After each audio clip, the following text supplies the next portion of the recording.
Manager को जब पता चला कि प्रणव ने अभिनव के साथ क्या किया था तो उसका दिमाग गर्म हो गया। बैंक में भले ही उसका दिमाग कंप्यूटर चलाता हो, लेकिन उसका दिल आज भी गोलियां चलाता था। उसकी ये हिम्मत, अभी खबर लेता हूँ। उसने गोली की रफ्तार से प्रणव को अपने कैबिन में हाजिर होने के लिए कहा। प्रणव, इतने में प्रणव वहां आया। क्या किया तुमने? ये साहब जो चेक लेके आए थे, किससे पूछ के फाड़ा? सर, ये आदमी डिलीवरी वाला है, बैंक में फर्जी चेक लेके आया था। इसे क्या लगता है? हम लोगों ने यहाँ लॉटरी सिस्टम चालू रखा है और मैंने इसके चेक की इंफॉर्मेशन कंप्यूटर में चेक की थी, कोई डेटा रिलेवेंट हुआ ही नहीं। सच बोल रहे हो? हाँ सर। ये डिलीवरी बॉय जिसका चेक लेके आए थे, जानते हो किसका है? अकरम सर का। क्या? हाँ, और इनके साथ जो तुमने किया वो तो ठीक है, लेकिन अकरम सर को मालूम पड़ेगा कि तुमने उनके चेक का क्या हाल किया है, तो वो तुम्हारा क्या हाल करेंगे, जानते हो ना? चेक कहाँ है? सर, ये रहा चेक। तुम्हारी हिम्मत कैसे हुई? एक काम करो, टेप से इस चेक के टुकड़े को, एक एक टुकड़े को अच्छे से जोड़ो। क्या सर? हाँ, और ये असाइनमेंट के बाद मैं तुम्हें नौकरी से निकाल रहा हूं। You will be fired! Sir, लेकिन मैंने क्या किया है? नौकरी से निकाल दूंगा, ये तो सुन लिया, लेकिन उससे पहले जो मैंने कहा वो सुनाई नहीं दिया। अगर उसे पता होता कि उसे इन्हें फिर से जोड़ना पड़ेगा तो वो इतना फाड़ता ही नहीं। प्रणव ने मैनेजर की तरफ देखा। ये चेक अकरम सर का है, इसे अच्छे से जोड़ना, और जरा भी गड़बड़ की तो तुम्हारे पिछवाड़े पे लात मार के ऐसा बाहर भगाऊंगा कि दुनिया की कोई भी बैंक में जाकर काम नहीं कर पाओगे। उसने घबराते हुए अभिनव को देखा। प्रणव को अकरम से चेक और मैनेजर की भाषा दोनों ने हैरान कर दिया था और फिर चेक के टुकड़े जमाना शुरू कर दिया। अभिनव को अंदर ही अंदर महसूस हो रहा था कि वो अपनी शिकायत लेकर मैनेजर के पास आया था, लेकिन प्रणव ने न जाने ऐसे कितने ही अभिनव के साथ ऐसा गंदा व्यवहार किया होगा। उधर प्रणव को समझ नहीं आ रहा था कि बलराज और उसका मैनेजर एक फटीचर से डिलीवरी बॉय की मदद क्यों कर रहे थे। आखिरकार प्रणव ने चेक को बड़ी मेहनत से जोड़ा। I'm really very sorry। वैसे टाइगर, आप इतने साल कहाँ थे? पहले तुम मुझे ये बताओ कि तुम मेरे पापा से कैसे जुड़े हुए हो? मैं उनकी टीम का हिस्सा हूँ। सुनो, टाइगर वापस तो आ गया, लेकिन मोंटी के आने तक किसी को भनक भी नहीं लगनी चाहिए, वरना गेम हो जाएगा। बलराज सर सही कह रहे हैं। साला हम शेरों के बीच एक भेड़िया घुस आया है, जो आपकी हमारी सारी खबर हमारे दुश्मनों को देने वाला है, इसलिए संभल के रहना होगा टाइगर। भेड़िया मतलब जासूस? हाँ, इसके बारे में मोंटी तुम्हें डिटेल में बताया। तब तक तुम गुफा से बाहर आना नहीं, और आओ तो अंधेरे में। इस बीच हमें तुम्हारे पापा यानी हमारे संजय के कातिल के बारे में हमें पता लगा, और साथ ही ये भेड़िया। अभिनव के मन में इन दोनों चीजों से जुड़ा बस एक ही नाम आया, मोंटी। जिस तरह से राणा ने संजय को धोखा दिया था, अभिनव को पूरा भरोसा था कि मोंटी भी अपने बाप के नक्शे कदम पर ही चलेगा। उसे इन लोगों पर तरस आ रहा था जो राणा को अपना सगा मानते थे। इस ग्रुप में और कौन कौन लोग हैं जिससे मिलना भी बाकी है? मुझसे और अकरम से तो तुम मिल चुके, ठीक है, तुम्हारे सामने का इक्का, पार्कर, अलाइन, ये 3 बाकी हैं। अलायना मतलब हमारे ग्रुप में कोई लड़की भी है? हाँ, इससे पहले उसकी माँ इस पोजीशन पर थी। 1 साल पहले उसकी डेथ हुई तो अलायना उसकी जगह पर है। वो लड़की नहीं है, वो आग है, चलता फिरता अंगारा है, आंधी है। मैंने अपनी जिंदगी में अलायना जैसी लड़की कहीं नहीं देखी। शक्ल, अक्ल और तेवर तीनों हैं उसमें।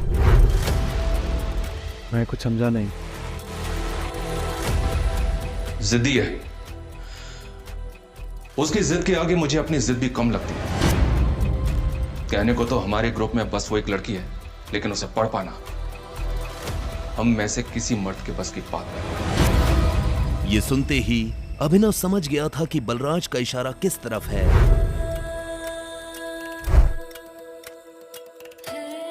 अलायना को यह मनवाना कि वो टाइगर है, अभिनव के लिए भारी होने वाला था।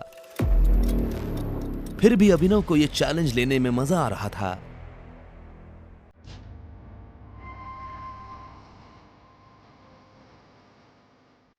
अभिनव के मन में भी अब अलाइना से मिलने की इच्छा बढ़ने लगी। इतने में मैनेजर यानी डीके ने कहा, बहुत जल्द आप उसे मिलोगे, लेकिन वो लड़की आपसे मिलेगी पता नहीं। मुझे नहीं लगता कि टाइगर के लिए उसे मनाना मुश्किल। जैसा मैंने सोचा था वैसा लड़का नहीं है ये। बलराज की ये बात सुन डीके के कान खड़े हो गए। बलराज सर, लगता है टाइगर ने आपको रिंग में पक्का है क्या? ये सुनते ही बलराज जोर से हंसा और उसने हाँ में सिर हिला दिया। उसे देख डीके भी जोर जोर से हंसने लगा। हाँ, वैसे टाइगर, अभी आपको कितने पैसे की जरूरत है? मैं दे देता हूँ। बाद में अकरम सर के ऑफिस से मैं चेक रीइशू करवा दूंगा। फिलहाल तो मुझे 1 करोड़ रुपए चाहिए और बाकी के 49 करोड़ मेरे नए अकाउंट में डलवा देना। ठीक है, मैं करवा दूँ। ये सुन डीके उसके लिए पैसे लेने चला गया। बलराज, ये अलाइना जो भी लड़की है, इसके बारे में और क्या जानते हो तुम? ऐसे तो सब कुछ जानता हूं मैं, पर वैसे कुछ भी नहीं। नहीं, मेरा मतलब बलराज, तुम्हें पता है मेरा क्या मतलब है? हाँ हाँ, मैं जानता हूं तुम्हारा मतलब। बस उसे अपनी तरफ से चिढ़ने का या गुस्सा होने का मौका मत देना, और ना ही उसके पीछे कुत्ते की तरह जी बिना। और जोक तो बिल्कुल भी मत मारना। जोक मारने वालों को जान से मार देती है वो। वैसे तुम्हें अब ये गाड़ी की जरूरत है टाइगर। मैं अपने मैनेजर को बोल, तुम यहां से सीधा ग्लोब मोटर्स जाओ, वहां एक गाड़ी तुम्हारा इंतजार कर रही है। ऐसे मैं अभी भर रहा हूं, बाकी जब तुम गद्दी संभालोगे तो उसका डबल दे देना मुझे।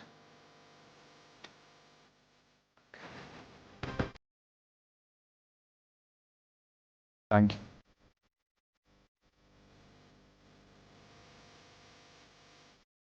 उसने बैंक से पैसे लिए। जल्दबाजी में वो बलराज से ये पूछना भूल गया था कि बलराज ने उसके लिए कौन सी गाड़ी बुक की थी।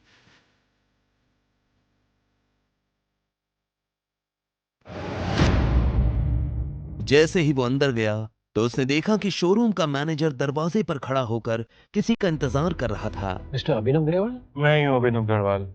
ऐसा, आइए प्लीज, चलिए।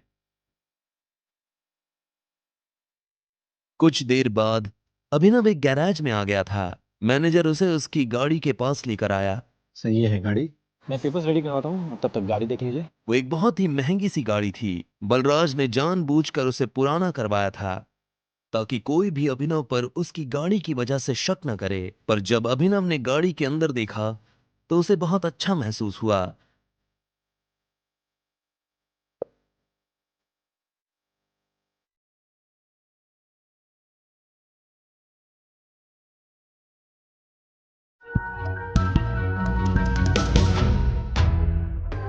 हेलो। ये सब क्या हो रहा है अभिनव? तुम गाड़ी ले रहे हो? तुम कौन हो और तुम क्या चाहती हो? अरे, मैं चाहत, तुम्हारी वाइफ की फ्रेंड। अभिनव ने चाहत को और अकरम की पार्टी में देखा था। हालांकि अभिनव ने वहां उससे कोई बात नहीं की थी, लेकिन वो पार्टी में लगातार अभिनव को ही देखे जा रही थी। उसे पूरा शक था कि अभिनव दुनिया को जो दिखा रहा था असल में वो वैसा नहीं था। और ये सवाल मुझे तो तुमसे करना चाहिए, तुम यहाँ गाड़ी खरीदने कैसे आ सकते हो? अनन्या ने मुझे तो बताया कि तुम गरीब हो। हाँ, मैं गरीब ही हूँ, बस वो अपने बॉस के लिए ले रहा था। चाहत ने उसे कुछ पल के लिए देखा और बोली, पक्का झूठ तो नहीं बोल रहे हो? मैं तुमसे झूठ क्यों बोलूँगा? पता नहीं, एक काम करती हूँ, मैं अनन्या को भी यहीं बुला लेती हूँ। दूर से ही सही, जब तुम्हें वो गाड़ी में देखेगी तो खुश हो जाएगी। नहीं, उसे यहाँ बुलाने की क्या जरूरत है? उसे क्यों परेशान करना है? तुम बताओ, मैं तुम्हारे लिए कुछ कर सकता हूँ क्या? तुम मुझे ट्रीट दे सकते हो। क्या तुम मुझे ट्रीट पे नहीं लेके चलोगे? देखो, मैं तुम्हारी बीवी की दोस्त हूँ और मुझे नहीं लगता कि तुम्हें मुझे मना करना चाहिए। इससे पहले कि अभिनव उसकी बात का कोई जवाब दे पाता, चाहत ने गाड़ी का दरवाजा खोला और वो पैसेंजर सीट पर जाकर बैठ गई। ठीक इसी वक्त मैनेजर डॉक्यूमेंट्स लेकर आया और उसने डॉक्यूमेंट्स अभिनव को दे दिए। अभिनव भी ड्राइविंग सीट पर बैठ गया। उसे पता था कि चाहत खुद एक रईस परिवार से आती थी। ऐसे में वो उसे अकरम के एक होटल में ले जाने वाला था।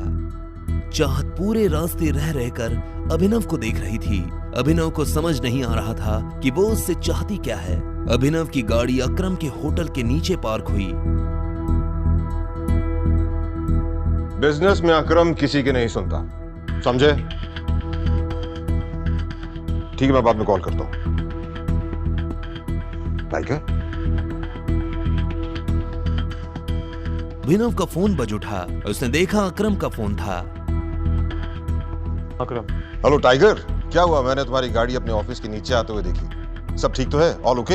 हाँ वो एक्चुअली मैं होटल में किसी के साथ लंच के लिए आया था। हाँ वो मैंने देखा। तुम एक काम करो, सबसे पहले तुम ऊपर मेरे ऑफिस में आओ, मैं तुम्हें अपना वीआईपी कार्ड देता हूँ। तुम दोनों को वीआईपी ट्रीटमेंट मिलेगा। क्या हुआ, चले? तुम यहीं रुको, मुझे एक इम्पोर्टेंट काम है, मैं वो निपटा कर आता हूँ। चाहत उसे जाते हुए देख रही थी। वो अच्छी तरह से जानती थी कि ये अकरम का ऑफिस है, लेकिन अभिनव वहाँ क्या करने जा रहा था और अकरम ने उसे किस कारण ऊपर बुलाया था। चाहत को अभिनव पर शक हो रहा था। अब आगे क्या होने वाला था? क्या चाहत को अभिनव की असली पहचान के बारे में पता चल जाएगा? और क्या थे चाहत के इरादे? जानने के लिए सुनते रहिए द रिटर्न ऑफ टाइगर, सिर्फ